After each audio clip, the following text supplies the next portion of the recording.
Bien-aimés dans le Seigneur, peuple de Dieu, mes chers amis, bonjour et bienvenue à la révélation divine de ce matin.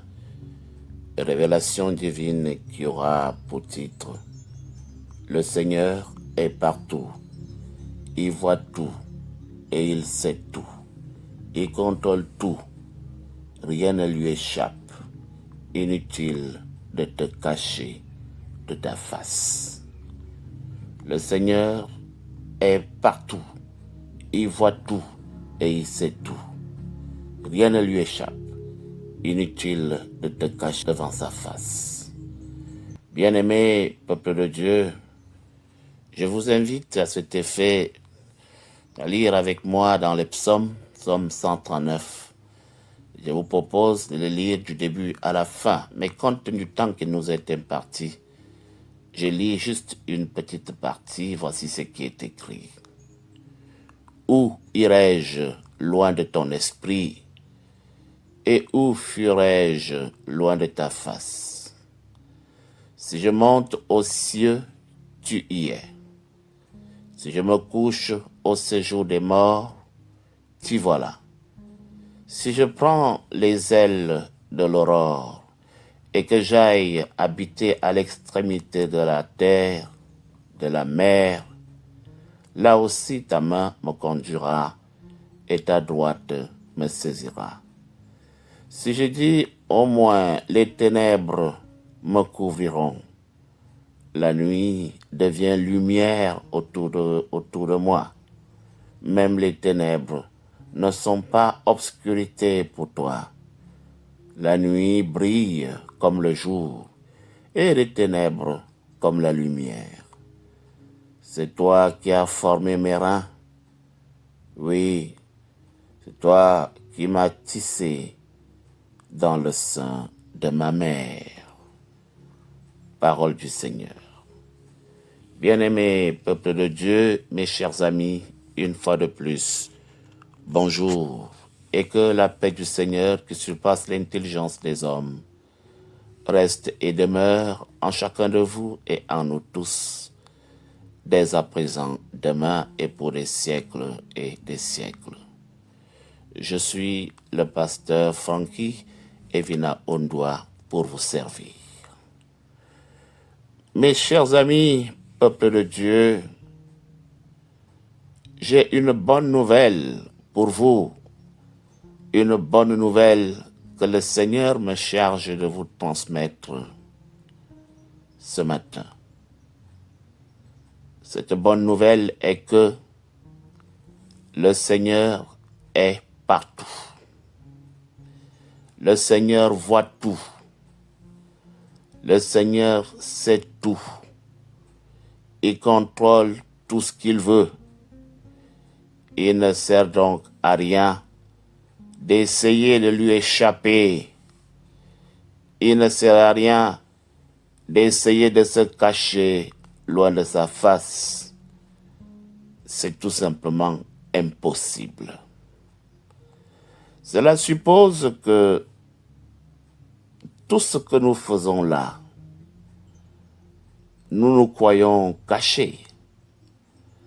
Tout ce que nous faisons là, dans nos familles, tout le petit cinéma que nous faisons dans l'église, les petites stratégies que vous essayez de fomenter sur le dos de vos amis, sur le dos de vos frères, le dos de vos sœurs, Dieu voit. Tout ce qui se construit dans ton cœur, les idées cyniques, sataniques et diaboliques que tu dessines dans ton cœur pour nuire à ton frère, en essayant de te cacher, parfois derrière la peau de quelqu'un d'autre, tu dois savoir que le Seigneur te voit. Tu dois savoir que le Seigneur sait tout. Tu dois savoir que rien ne lui échappe. Tu penses que tu es seul. Tu penses que personne ne va découvrir que c'est toi qui empoisonnes les enfants de truie. Tu penses que personne ne va découvrir que c'est toi qui sèmes tout le drabuge qu'il y a dans ta famille. Tu crois que tu es caché.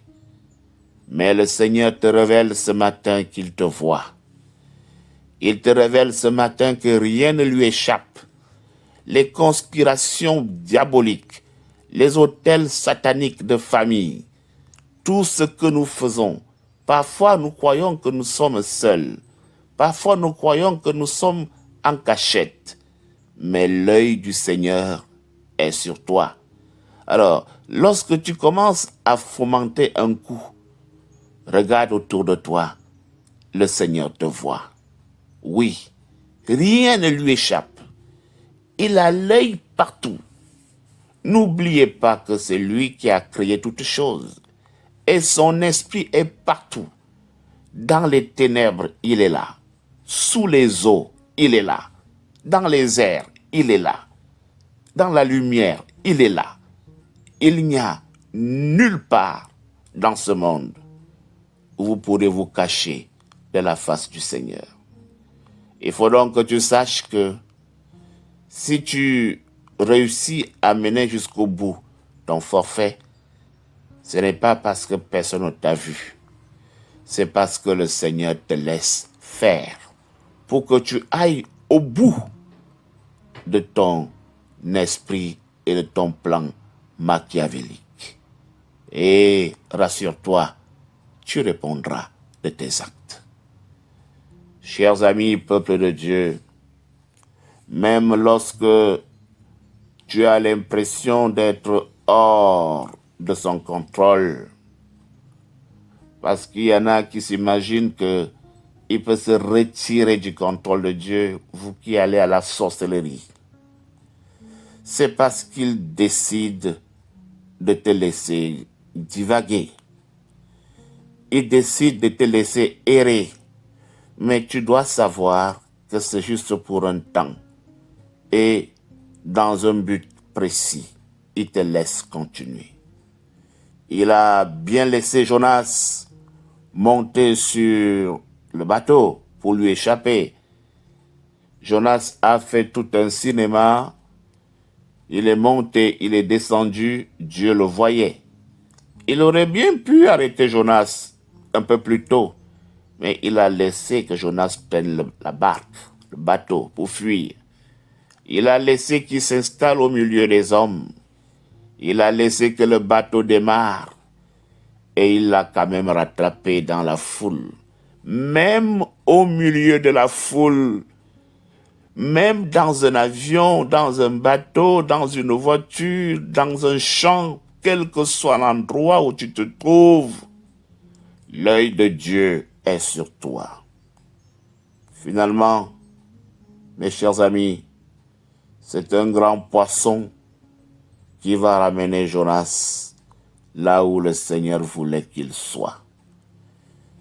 J'aime bien cette histoire que je vous propose de lire dans Jonas chapitre 1.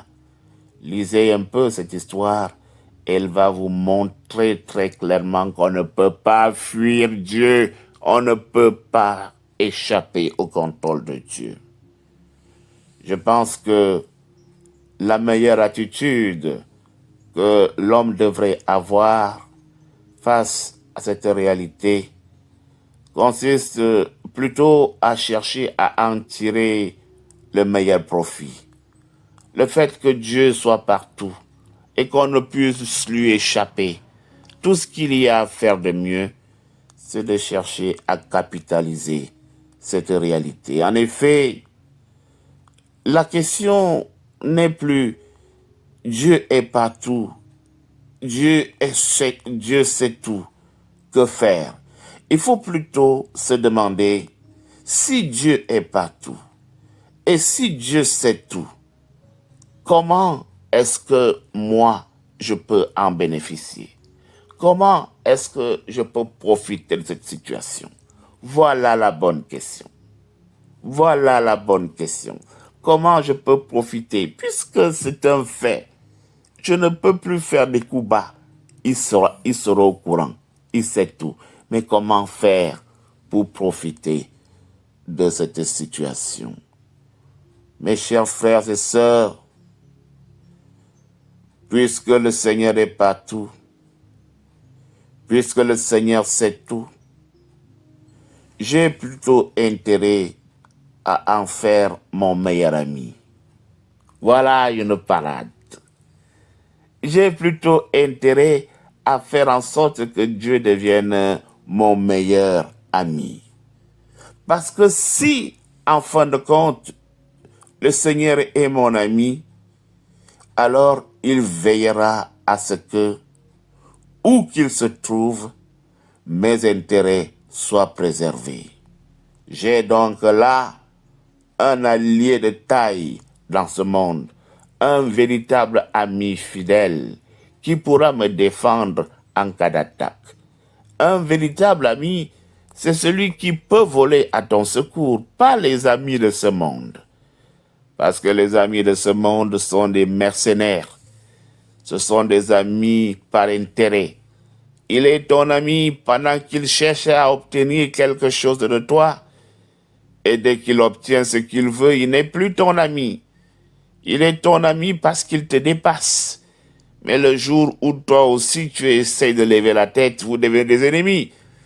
On est amis parce qu'on sait qu'on est au-dessus de l'autre. On est plus grand, on est plus beau, on est plus belle, on a beaucoup plus de possibilités, on a beaucoup plus de chances et nous sommes amis. Mais dès lors qu'il y a un équilibre, les amis n'aiment pas être égaux. Il faut toujours qu'un domine l'autre. Les amis de ce monde, des amis mercantiles, des amis de mafia. Voilà, tu vois des personnes qui marchent ensemble, c'est parce qu'ils conspirent le mal. Voilà les amis de ce monde. Mais la meilleure chose que tu dois faire, parce que ton ami là ne peut pas te défendre, c'est d'avoir Dieu comme ton ami. C'est de l'avoir comme ami, puisqu'il est partout. Alors il veillera sur toi. Alors il veillera sur tes intérêts. Il sera avec toi et il te protégera. Lui, il est un véritable ami, un ami sincère. Le fait que le Seigneur sache tout ce que je fais, le fait qu'il soit toujours là où je suis, doit plutôt m'encourager à vivre mieux, à savoir que je ne suis pas seul, même quand je traverse l'ombre de la vallée de la mort. Je sais qu'il est avec moi.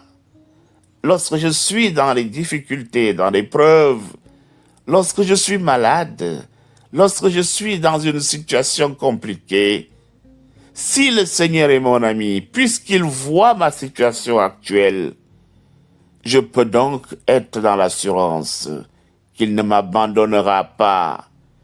Je peux être dans l'assurance qu'il est là et qu'il voit. Je sais que le Seigneur voit la peine que je traverse. Je sais que le Seigneur voit la douleur qui est la mienne. Je sais que le Seigneur voit le mal que je subis. Je sais que le Seigneur voit l'injustice que je vis. Alors je sais qu'il me soutiendra. Mes chers amis, peuple de Dieu, voilà la situation. Il sait tout. S'il n'agit pas encore, je dois savoir que c'est pour un but. Alors, ce que je dois faire, c'est d'attendre. Voilà une meilleure façon de vivre, mes chers amis. Vivre dans cette assurance que le Seigneur est là. Vivre dans cette assurance que le Seigneur me relèvera quand je suis tombé. Que le Seigneur me redressera. Que le Seigneur est là pour moi. Et s'il n'intervient pas encore, c'est pour un but précis. Quant à moi, je dois attendre. Mes chers amis, n'oublie pas que Dieu est omniscient.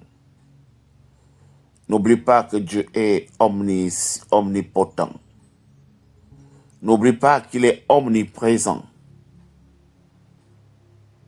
Nous ne pouvons rien faire. Mes chers frères et sœurs, que ce ne soit donc pas pour toi un sujet de crainte. le fait qu'il soit partout, non. Que cela ne soit pas pour toi un sujet de frustration, mais plutôt un sujet de joie. Essaye de tirer au maximum profit de la présence de Dieu dans tous les coins de ta vie. Alors désormais, lorsque je serai dans les difficultés, je serai en paix avec moi-même, parce que je sais que non seulement le Seigneur voit ce que je vis aujourd'hui, mais je sais aussi qu'il interviendra. Il faut simplement que je sois patient, que j'attende pour voir sa réaction imminente qui ne va plus tarder. Mes chers amis, peuple de Dieu, voilà la révélation divine que le Seigneur me propose de vous transposer, de vous transmettre ce matin. Soyez rassurés, soyez l'ami de Jésus. C'est alors qu'il veillera sur vous, en tout temps, en tout lieu et en toutes circonstances. Amen. Je vous propose de prier ensemble. Éternel notre Dieu, nous te rendons grâce pour le privilège que tu nous donnes encore ce matin. Merci Seigneur pour ce que tu as fait pour notre maison, lorsque tu nous permets à nous tous de nous réveiller ce matin et d'écouter ta parole. Aide-nous Seigneur à mettre à profit chacun des mots que tu nous as adressés ce matin. Aide-nous à mettre à profit chaque minute que tu accordes à chacun de nous dans nos vies. Donne-nous, Seigneur Dieu, d'être des êtres aimants, des êtres qui mettent en application ta parole, en nous rapprochant chaque jour de nos frères et de nos sœurs. Seigneur, tu nous apprends ce matin que tu es partout, que tu vois tout. Tu nous apprends ce matin que rien ne t'échappe. Et nous voulons en tirer profit en devenant vraiment tes amis. Afin que tu nous protèges, car tu es un bon ami. Afin que tu veilles sur nous, car tu es le vrai protecteur. Seigneur, parce que je sais que tu es là, donne-moi cette assurance. Donne-moi cette paix intérieure de savoir que si tu es avec moi, si tu es avec nous, que pourra nous faire l'homme? Nous te prions donc, Seigneur Dieu, afin que tu nous acceptes définitivement dans tes parvis comme tes enfants bien-aimés. Assiste-nous, veille sur nous, garde-nous, protège-nous des attaques sans cesse répétées de l'ennemi, qui parfois est plus proche que nous ne pouvons l'imaginer. Seigneur, béni sois-tu parce que tu nous accordes cette opportunité, cette grâce d'être tes amis. Père, nous te prions afin que tu détaches nos cœurs de la recherche effrénée des richesses, des honneurs de ce monde, de l'orgueil, de l'égoïsme, des rancunes, de l'esprit de vengeance, du commérage, parce que ce sont toutes ces choses-là qui nous empêchent d'être proches de toi. Et nous croyons toujours que nous sommes cachés, alors que tu te révèles aujourd'hui que tu vois tout ce que nous faisons. Seigneur, mets en nous ce qu'il faut. Donne-nous les vertus dont nous avons besoin pour devenir des vrais instruments de ton amour. C'est alors que nous pourrions mériter, à la fin de nos jours, la place qui est la nôtre dans ton royaume. Seigneur, notre Dieu, notre Père, nous te prions pour tous les malades, nous prions pour les pauvres, Nous prions pour les personnes victimes de violences, de maltraitance. Seigneur, viens à leur secours. Change leur situation. Fais quelque chose de nouveau dans leur vie. Donne-leur la santé de l'âme, la santé du corps. Seigneur, donne-nous la paix et la joie. Qu'il en soit ainsi, au nom de Jésus-Christ, notre Seigneur et Sauveur. Amen. Bien-aimés dans le Seigneur, peuple de Dieu, voilà la révélation divine de ce matin. Au revoir et à demain pour une nouvelle révélation divine.